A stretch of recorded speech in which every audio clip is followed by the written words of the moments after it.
Saludos y bienvenidos a una cápsula informativa desde la mesa de negociaciones. Nosotros tuvimos la última reunión de negociación fue el jueves 13 de agosto y queremos informarle un poco lo que sucedió en esa reunión. Nosotros, algo que ustedes nos han traído que hay que trabajar en el convenio es cómo el acomodo razonable de los estudiantes, que es justo, que es un derecho adquirido por los estudiantes, cómo a veces puede resultar en una sobrecarga laboral para la docencia.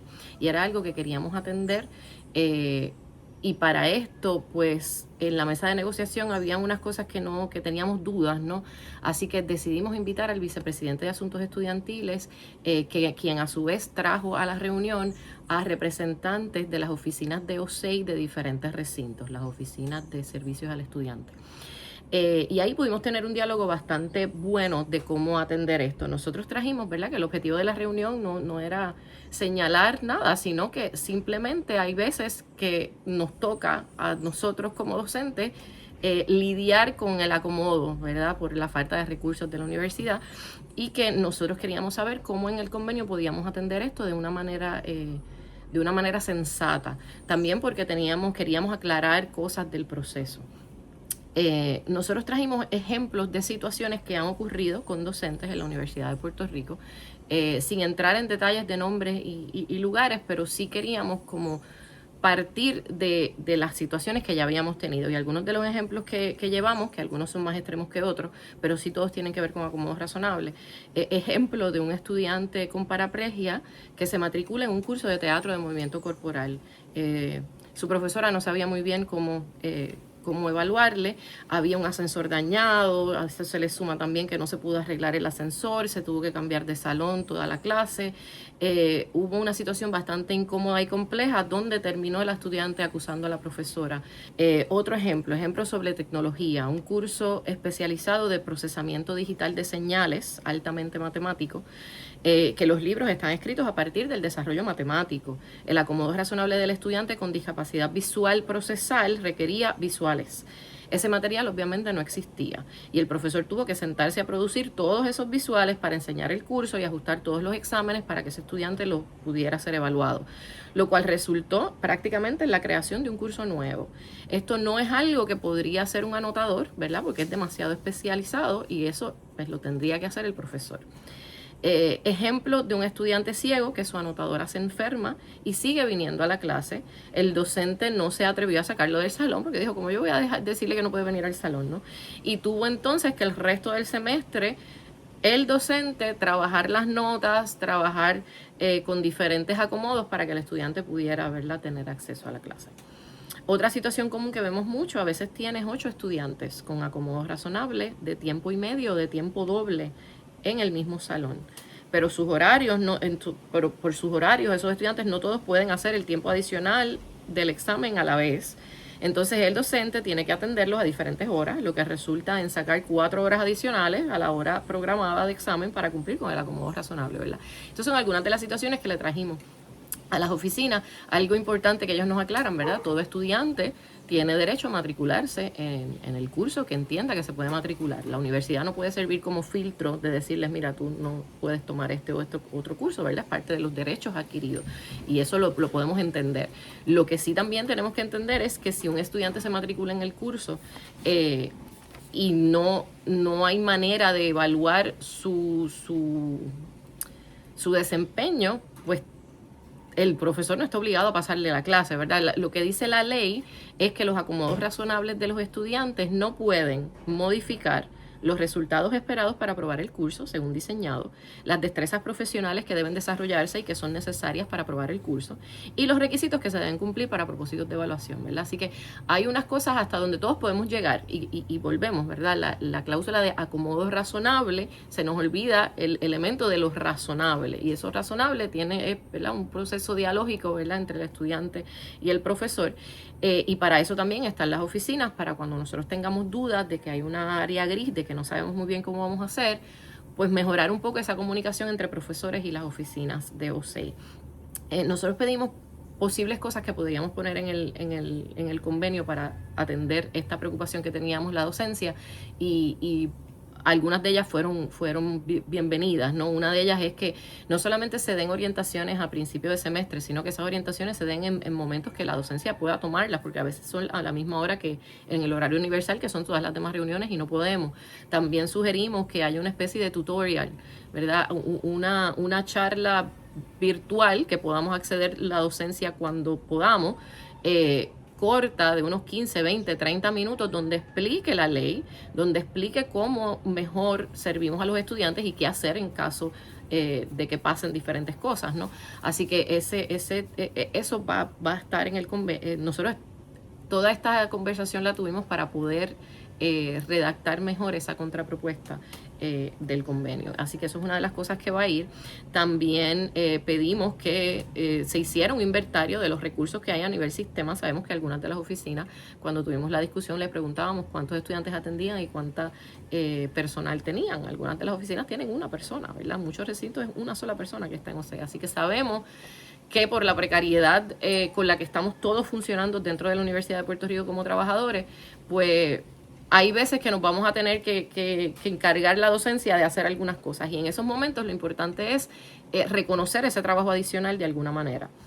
Así que sí hablamos de crear un inventario de servicios y recursos a nivel sistémico, ¿verdad? Si ya hay charlas, si ya hay tutorials, si ya hay material informativo que está en otros recintos, pues hacerlo accesible a los demás recintos. Hablamos de que aspiramos, ¿verdad? Que hayan centros de exámenes custodiados, ¿no? En Estados Unidos, en la mayoría de las universidades, pues hay centros especializados donde hay proctors y tú envías tu examen y una persona certificada del examen. Sabemos que pues eso es algo que sí tenemos que ir caminando hacia eso, pero en lo que, pues, decidimos poner en el convenio designar un oficial o un comité, que ya sea de OSEI, del decanato de asuntos estudiantiles, decanato académico, director de departamento, ¿verdad? Puede ser un comité breve, que se siente con el docente, y cuando se entienda que para cumplir con el acomodo razonable del estudiante va a resultar en trabajo adicional, entiéndase más de las 37.5 horas que se supone que nosotros dediquemos a nuestro trabajo en la semana, se le dé al docente una certificación de esta labor adicional.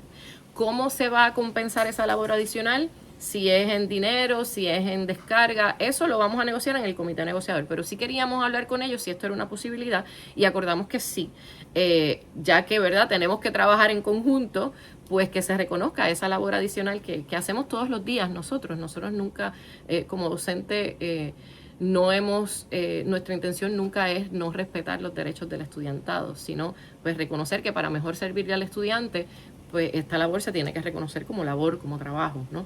Y que estamos en la mejor disposición de seguir haciéndola, pero que nos preocupa que a veces nos quedemos solitos en esto. Así que por eso fue esa reunión, fue bastante productiva. Aclaramos muchas dudas del proceso legal, del proceso en lo que los estudiantes, ¿verdad?, solicitan acomodos razonables.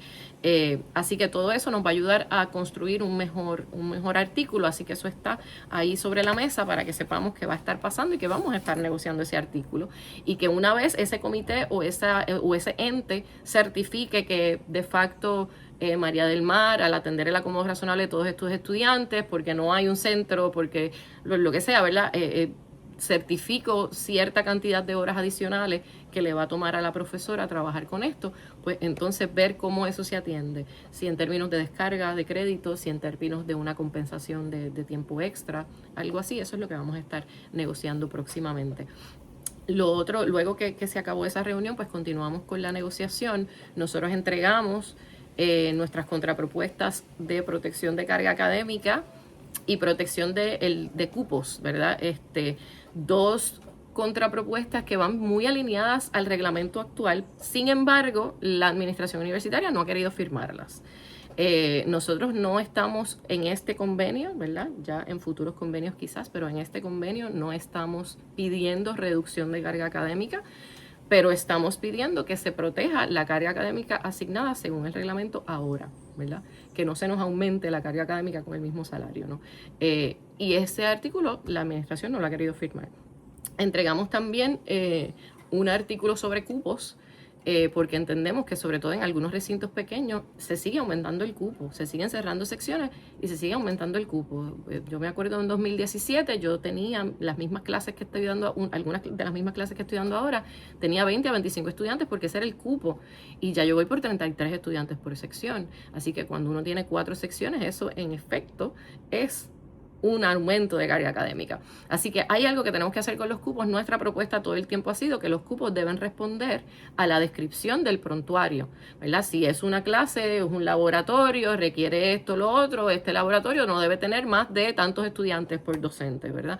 Que eso debe ser una decisión académica, que no debe ser una decisión ni de los bomberos por el espacio, ¿verdad? Del salón. El espacio del salón tenemos que tomarlo en cuenta para que no haya más estudiantes de lo necesario, pero lo que determina cuántos estudiantes yo puedo atender no puede ser que me meta en un anfiteatro y atender 200 estudiantes, eso tampoco es, porque debe ser, ese proceso lo debe guiar el prontuario del curso, ¿verdad? Cuando nos sentamos a hacer un prontuario del curso, eso pasa muchísimas fases universitarias, llega hasta administración central y vuelve, ¿no? Así que ese curso que ha sido evaluado y reevaluado en tantas instancias, es donde se debe determinar cuál debe ser un cupo razonable para lidiar con esa materia, con ese curso en particular. Eso la administración no lo está aceptando, no. Así que vamos a ver qué pasa, porque eso es algo para lo cual vamos a tener que empujar bastante, porque nos preocupa. Esto es excelencia académica, ¿no? Y el cupo tampoco puede ser determinado por factores presupuestarios, ¿no? Eso tampoco debe ser. Nosotros debemos enfocarnos en cómo vamos a servir mejor académicamente a nuestros estudiantes en los salones. También hablamos sobre orientaciones del convenio, que van a haber unas orientaciones a todas las oficinas de recursos humanos sobre el convenio colectivo todos los semestres, para que entiendan cuáles son las cosas que pueden y no pueden hacer. Y esto lo hacemos porque, por ejemplo, cuando en el 2023 nosotros logramos negociar y firmar en el Comité Sistémico de Plan Médico Único, logramos negociar que todos los docentes sin plaza a tiempo completo se les debía respetar se les debía dar el plan médico, ¿no? Y eso se firmó y eso se acordó y en Administración Central estaban claros, pero cada oficina de recursos humanos en cada recinto funcionaba como un rancho distinto y muchas veces denegaban el plan médico y teníamos que ir a pedir una carta. Entonces ese disloque nos preocupaba y nosotros dijimos, este convenio, todo lo que estamos acordando aquí, todos los semestres, las oficinas de recursos humanos, tiene que haber una orientación de la Oficina de Recursos Humanos Administración Central con ustedes para que dialoguen esto. Y en esas reuniones también va a participar la APU por si hay alguna duda o los delegados de la APU. Así que eso también estuvo en juego. Discutimos inteligencia artificial. El artículo de inteligencia artificial se está moviendo. Estamos contentos con que se está moviendo. Es posible que lo podamos firmar la semana que viene. Vamos a ver, todavía estamos ajustando unas cosas del lenguaje. Cosas importantes que están en ese artículo. Al implementar mecanismos y herramientas de inteligencia artificial, la administración de la UPR cumplirá con el ordenamiento legal vigente. Acordamos también que en ese artículo, es que son 3 páginas, no las puedo leer completas, pero acordamos que cualquier plataforma que la universidad necesite utilizar para que nosotros entreguemos notas, para nosotros dar nuestras clases, la universidad está obligada a darnos orientaciones gratuitas sobre todas esas plataformas que ellos decidan usar.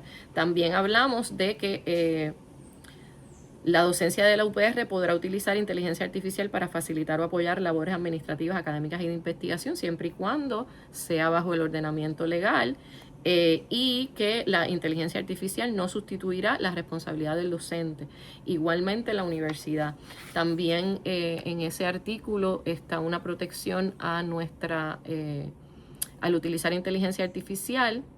La administración de la universidad respetará los derechos de autor, evitando la utilización indebida de la información protegida.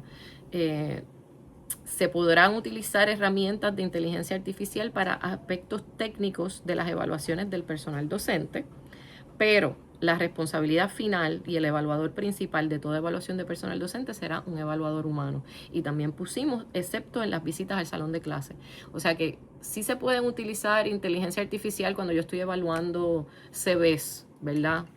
De docentes sin plaza, estoy hablando a CVs y le digo, mira, dime cuántos años de experiencia tiene cada uno de estos CVs, dime cuántas publicaciones, hazme una lista, ¿verdad?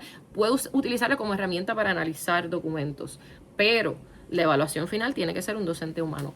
Y en las visitas a clase no se puede utilizar inteligencia artificial, ¿verdad? La idea es que las visitas de clase son evaluaciones de pares y un par no es un bot, ¿verdad? No es un bot de AI que puede escuchar una conversación como cuando estamos en Zoom, coge notas y evalúa esa conversación, ¿no?